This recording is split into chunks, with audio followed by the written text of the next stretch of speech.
మదిలో తలచిన ధన్యం యేసునామమే మధురం మదిలో తలచిన ధన్యం వెతలు తీరును కృపలు దొరుకును సాటి లేనిది యేసుని నామం వెతలు తీరును కృపలు దొరుకును సాటి లేనిది యేసుని నామం యేసునామమే మధురం మదిలో తలచిన ధన్యం. ప్రియమైన దేవుని బిడ్డలారా, నేటి వాక్య ధ్యాన అంశము మనస్సు.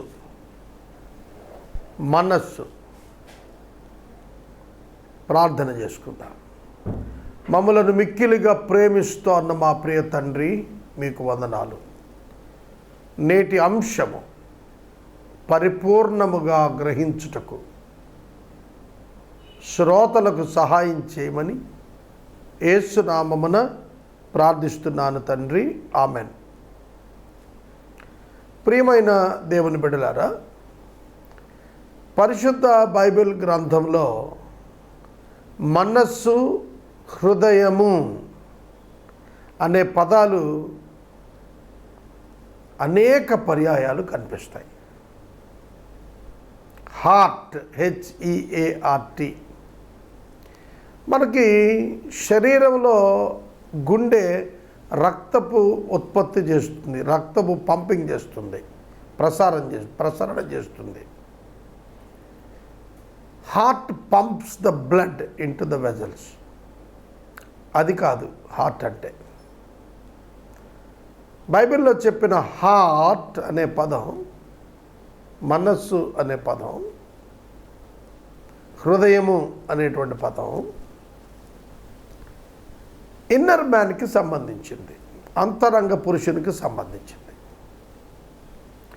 అంతరంగ పురుషుడు, బాహ్య పురుషుడు అనే డిస్క్రిమినేషన్, విచక్షణ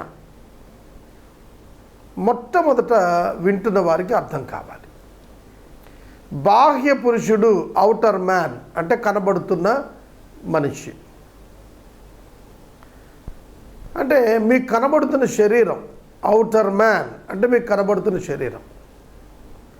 ఇన్నర్ మ్యాన్, అంతరంగ పురుషుడు అంటే ఈ శరీరం లోపల నివసిస్తున్న అసలైన మీరు అంటే లోపల ఉన్న వ్యక్తి. అదే మీ మనస్సు, మీ హృదయం అంటే అదే. కనుక ప్రతి మనిషికి కూడాను దేవుడు మనస్సు ఇచ్చాడు, హృదయం ఇచ్చాడు.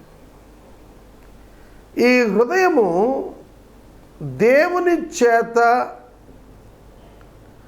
సంధించబడినప్పుడు, చాలా జాగ్రత్తగా వినాలండి నేను చెబుతున్న మాటలు. దేవుని చేత సంధించబడినప్పుడు ఈ మనస్సు నూతనమైన సృష్టిగా మారుతుంది.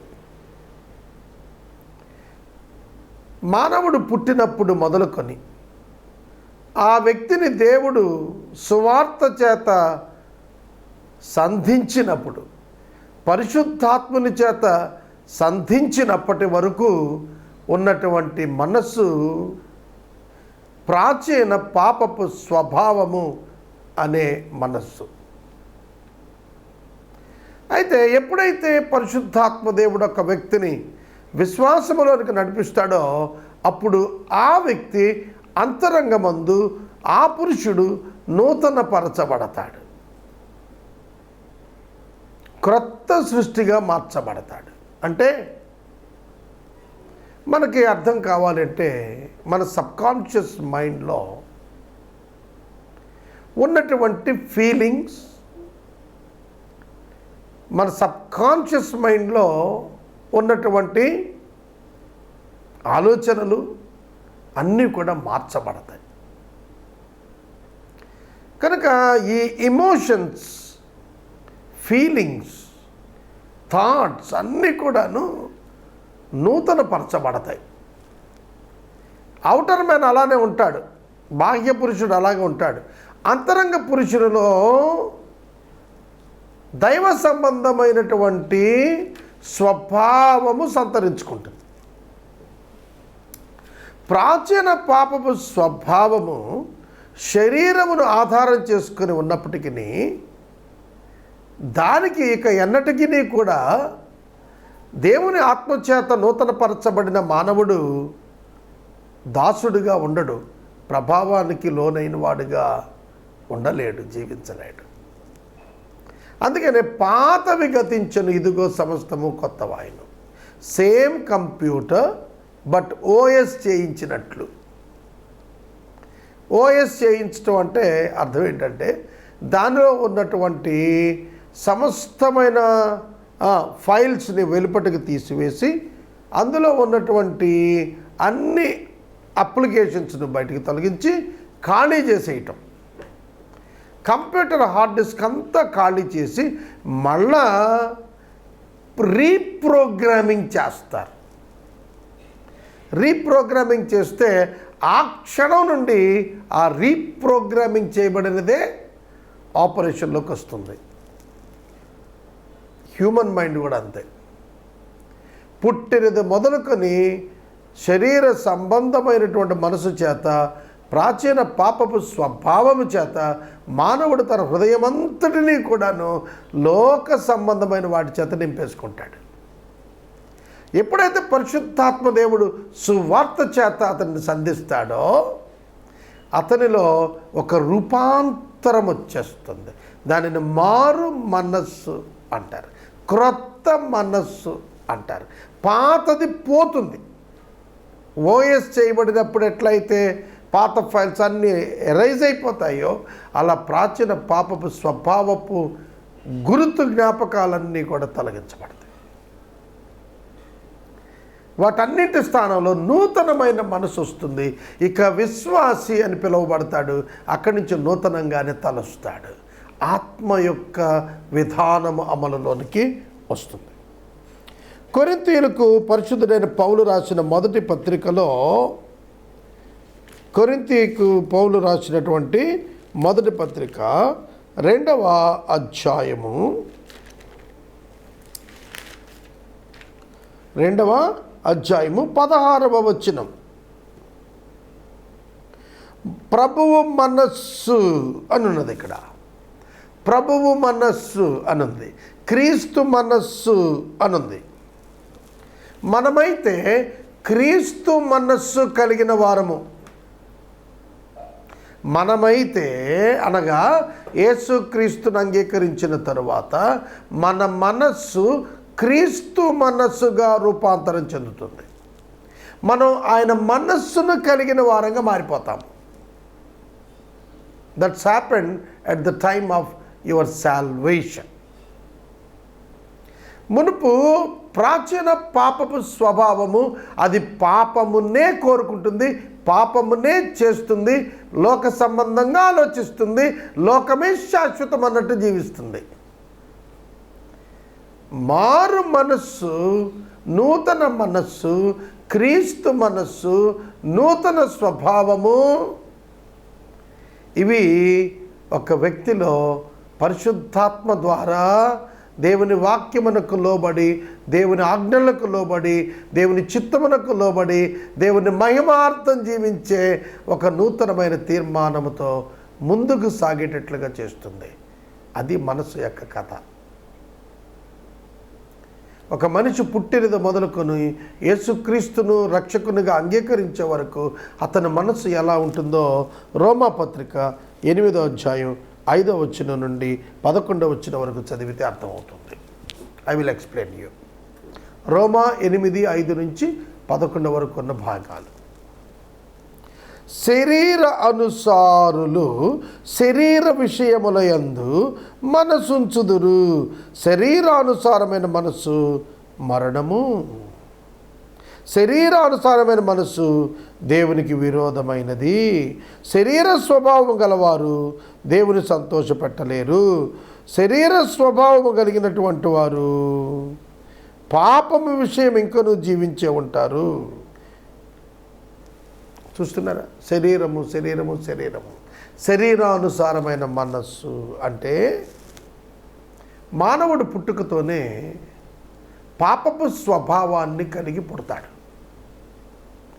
కనుక ఎవ్వరు చెప్పకుండానే మానవుడు పాపం చేసేస్తూ ఉంటాడు. మానవునికి పాపం తప్ప మరొకటి తెలియదు, అట్లానే చేస్తాడు. మంచి చెడు తెలివినిచ్చు వృక్ష ఫలాన్ని తిన్నటువంటి ఆదాము ప్రాచీన పాపపు స్వభావాన్ని మనలోనికి సంతరింపజేశాడు ఆయన శరీరం ద్వారా. ప్రతి మానవుడు ఆదాము నుండి పుట్టినవాడే కనుక ఆదాము యొక్క స్వభావం ఎట్లా కరప్ట్ అయిందో ఆ కరప్టెడ్ స్వభావమే మనలోని కూడా సంక్రమించింది. కావున పుట్టుకతోనే ఒక మనిషి పాపిగా ఎంచబడతాడు because of his sinful nature. ఇంకా ఏమి పుట్టి చెడు కార్యాలు చేయక మునుపు కూడా మానవుడు తల్లి గర్భం నుండి బయటికి వచ్చిన క్షణాన్ని నుంచి కూడా అతడు పాపిగానే పరిగణించబడతాడు. ఎందుకంటే అతని యొక్క హృదయంలో, అతని అంతరంగంలో ప్రాచీన పాపపు స్వభావం ఉన్నది. It was called as the sin, SIN means old sinful nature. ఈ ప్రాచీన పాపపు స్వభావం ఉన్నదే అది మానవుణ్ణి లోకము వైపు నడిపిస్తుంది. లోకం వైపు నడిపిస్తుంది తప్ప దేవుని వైపు నడిపించదు. మీకొక్క సత్యం తెలుసా? దేవుణ్ణి వెతికి కనుగొనేవాడు లేడు, దేవుడు వెతికి కనుగొన్నవాడే రక్షించబడ్డాడు. God seeking man is right way. No one can seek on his own. No one can seek God on his own. దేవుడు స్వయంగా మనలను వెతికి కనుగొన్నాడు తప్ప ఏ మానవుడు తను వెతికి దేవుని కనుగొనలేడు. ఒక మానవుడు దేవుని కనుగొనాలని వెతికితే తాను కనుగొనే దేవుడు తన ఇష్టము చొప్పున ఉన్న దేవుడై ఉంటాడు తప్ప నిజమైన దేవుడు కాడు. If a man seeks God on his own, he will find his own God, not real God. Please note this. It's truth. చాలామంది దేవుడు కనుగొన్నారు కానీ వారు దేవుడు కాదు. ఆ మానవుని మనసుకు నచ్చినటువంటి వాడిని దేవునిగా ఏర్పాటు చేసుకున్నారు. అందుకే రోమాపత్రిక 1వ అధ్యాయంలో చతుష్పాద జంతువులను, విగ్రహాలను, లోహాలను దేవునిగా మార్చుకున్నారు అని పౌలు గారు చెప్పాడు. Yes, man cannot find God, only God can find man. This is the truth. కనుక మీరు బైబిల్ని మొట్టమొదటి నుంచి చూడండి. అబ్రహాము దేవుడిని కనుగొనలేదు, అబ్రహామును దేవుడే పిలిచాడు. దావీదును దేవుడు కనుగొన్నాడు, దావీదు దేవుడిని కనుగొనలేదు. మోషేని దేవుడు పిలిచాడు, మోషే దేవుడిని పిలవలేదు. లైక్ వైజ్ అపోస్టల్స్ను దేవుడు ప్రభు పిలిచాడు, ప్రభువుని వాడు పిలుచుకోలేదు. పౌలును దేవుడు పిలిచాడు, పౌలు ప్రభువుని పిలుచుకోలేదు. No man can seek God on his own. కాబట్టి శరీర సంబంధమైన మనస్సు అనగా పాపముతో నిండిన మనస్సు మరణమునకు దారితీస్తుంది. ఎందుకంటే దేవుని నమ్మదు. ద హ్యూమన్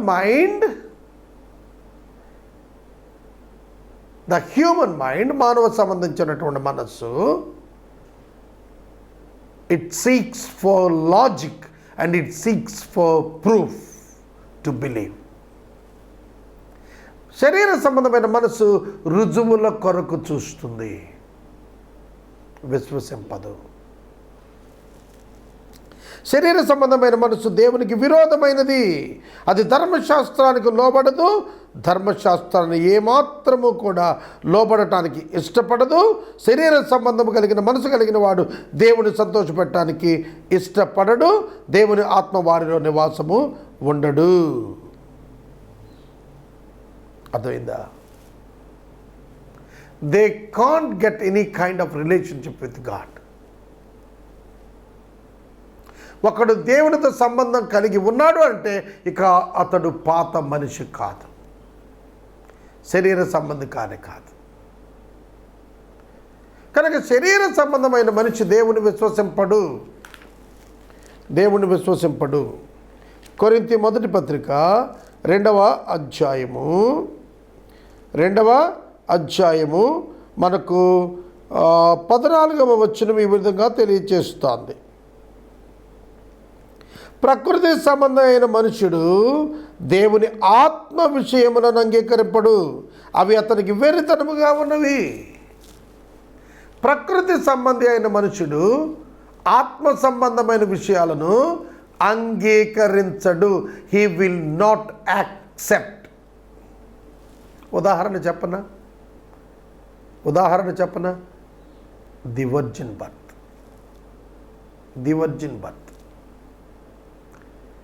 ప్రపంచంలో యేసుక్రీస్తు ప్రభువును నమ్మిన వారు అందరూ కన్యక గర్భాన ఉదయించిన యేసును నమ్ముతారు. నమ్మని వారందరూ వర్జిన్ బర్త్ ఒప్పుకోరు. యేసుక్రీస్తు ప్రభువు కన్యక గర్భాన పరిశుద్ధాత్మ శక్తి వలన జన్మించారు అనేది ఒప్పుకోరు. యేసుక్రీస్తు జీవితాన్ని ఒప్పుకోరు. యేసుక్రీస్తు మరణాన్ని ఒప్పుకోరు. యేసుక్రీస్తు పునరుద్ధానాన్ని ఒప్పుకోరు. యేసుక్రీస్తు వారి రెండవ రాకడను ఒప్పుకోరు. యేసుక్రీస్తు వారే తీర్పు తీరుస్తారని ఒప్పుకోరు. యేసుక్రీస్తు వారే రక్షణకర్తను ఒప్పుకోరు. యేసుక్రీస్తు ప్రభువే విశ్వాసకర్తను ఒప్పుకోరు. వై? శరీర సంబంధమైన మనసు, ప్రాచీన పాపపు స్వభావము. ఎఫ్ఎస్సి పత్రిక 2వ అధ్యాయం 1వ వచనం వాక్యం ఏం చెప్పుచున్నది? అపరాధముల చేతను పాపముల చేతను మీరు చచ్చిన వారై ఉండగా. అదేంటండి చచ్చిన వారు అంటాడేంటి? You are already dead. అరే పుట్టినవాడు ఎలా చచ్చినవాడు అవుతాడండి అంటే, మనము పుట్టుకతోనే చచ్చిన అనుభవాన్ని కలిగి ఉన్నాము. ఎందులో? ఆత్మలో. In our mind, in our heart, in our inner man. We have no relationship with God. We have no fellowship with God. We have no sense of God in our heart. మన హృదయంలో దేవుని గురించిన ఆలోచనే ఉండదు, అనుభవమే ఉండదు, నమ్మకమే ఉండదు, ఎరిగిన స్థితి ఉండనే ఉండదు. కారణము ప్రాచీన పాపము స్వభావము, చచ్చిన స్థితి, కంప్లీట్ డార్క్నెస్, కంప్లీట్ బ్లైండ్నెస్. యుగ సంబంధమైన దేవత గ్రుడ్డితనము కలుగు చేసి ఉన్నాడు. ఎవరికి? యుగ సంబంధమైన దేవత గ్రుడ్డితనము కలుగు చేసి ఉన్నాడు. కొరింథీయులకు రాసిన 2వ పత్రిక 4వ అధ్యాయము 4వ వచనము. కొరింథీయులకు వ్రాయబడిన 2వ పత్రిక 4వ అధ్యాయము 4వ వచనము. దేవుని స్వరూపి అయినా అంటే దేవుడే, దేవుని స్వరూపి అయ్యున్న క్రీస్తు మహిమను కనపరచు సువార్త యొక్క ప్రకాశము వారికి ప్రకాశింపకుండానట్లు ఏ యుగ సంబంధమైన దేవత అవిశ్వాసులైన వారి మనోనేత్రాలకు గ్రుడ్డితనము కలుగు చేసెను. They were blind. They cannot see the light of God. They were blinded spiritually. Internally blind. అంతరంగంలో వారు గుడ్డివారు. They cannot see God. అందుకే యేసు ప్రభు కొండ మీద ప్రసంగంలో చెబుతూ మత్తయి సువార్త 5వ అధ్యాయంలో అన్నారు, హృదయ శుద్ధి గల వారు ధన్యులు, వారు దేవుని చూచెదరు.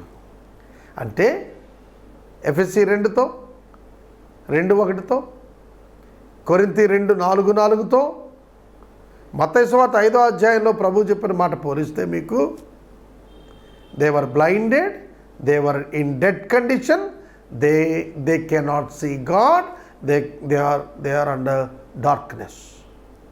యోహాను సువార్తలో కూడా అదే మాట చెప్తాడు, వారి క్రియలు చెడ్డమైనందున వారు వెలుగునందుకు రారు. They are under darkness so that they cannot come in to the light of God. దేవుని వెలుగులోనికి వారు రారు, ఎందుకంటే వారిలో చీకటి ఉన్నది, వారు మరణము కలిగి ఉన్నారు అంతరంగంలో. If they die they will go to hell. Simple.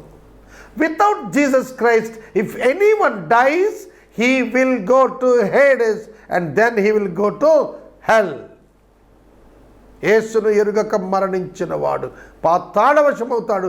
ఆ తదుపరి తీర్పు తర్వాత అగ్నిగుండంలో వేయబడతాడు. That is the fate of a person who do not know, who do not accept, who do not follow Jesus Christ. అర్థమవుతుందా? ఆత్మ సంబంధమైనటువంటి మనుష్యుడు ఏ విధంగా ఉంటాడు? రోమాపత్రిక చెప్తోంది, ఆత్మ సంబంధమైన మనుష్యుడు ఏ విధంగా ఉంటాడట? జీవము కలిగిన వాడుగా ఉంటాడు, ఆత్మను కలిగి ఉంటాడు, దేవుని యొక్క ధర్మశాస్త్రముకు లోబడతాడు, దేవుని వాక్యానికి లోబడతాడు, క్రీస్తును కలిగిన వాడుగా ఉంటాడు అంతరంగంలో. ఆత్మ సంబంధమైన మనుషుడు ఆత్మచేత దేవుని సంగతులను వివేచించువాడై ఉంటాడు. He can understand the things of God with the power of the Holi Spirit, not with his mind. Human mind cannot understand God and his actions, God and his will. మానవ హృదయం దేవుని చిత్తాన్ని, దేవుని ఇష్టాన్ని తెలుసుకోలేదు. అయితే దేవుని మర్మాన్ని పరిశుద్ధాత్మ శక్తి చేత దేవుడు బయలుపరిచినప్పుడు విశ్వాసి గుర్తించగలుగుతాడు, గ్రహించగలుగుతాడు. A believer can understand the power of God and the will of God and the purpose of God for him with the power of the Holi spirit. పరిశుద్ధాత్మ చేత, ఆత్మ సంబంధమైనటువంటి వ్యక్తి ఆత్మ అనుభవము చేత దైవ విషయాలను వివేచించగలుగుతాడు. Please understand. He can understand, he can follow, he can explain the things of God by the spirit of God only. కనుక మనస్సు మారినదా? మానవుడు మార్చుకోలేడు, పరిశుద్ధాత్ముడు మార్చగలుగుతాడు. పరిశుద్ధాత్మ దేవుడు ఒక్కడే ఒక మానవుని యొక్క మనసును నూతనపరచగలుగుతాడు, మానవుడు అంగీకరించినప్పుడు. If a man accepts the Holi spirit to reunite him with Jesus Christ, he can be saved. యేసుక్రీస్తు ప్రభువునందు విశ్వాసం ఉంచినట్లుగా పరిశుద్ధాత్మ దేవుడు ఎవరినైతే సంధిస్తాడో, ఎవరినైతే తాకుతాడో, ఎవరికైతే వెలుగునిస్తాడో, ఎవరి హృదయం అయితే తెరుస్తాడో వాళ్ళే రక్షించబడతారు. It is the God's predestined election. కనుక దీనిని మనం తెలుసుకోవాలి. కనుక మీకు మనస్సు ఉన్నది, అయితే ఆ మనస్సు దేవుని చేత తాకబడినదా, మార్చబడినదా, నూతనపరచబడినదా, రూపాంతరపరచబడినదా గుర్తించండి. అలా లేకపోతే యు ఆర్ ఇన్ ట్రబుల్. నీవు క్రీస్తును ఎరగకుండా శరీరమున మరణము పొందినట్లయితే పాతాళ వశమై అగ్నిగుండ వశమవుతావు. This is the right time to check yourself and accept Jesus Christ. And accept Jesus Christ as your Savior. మీరు మారు మనసు పొందాలని ప్రభు పేట మనం చేస్తున్నాం.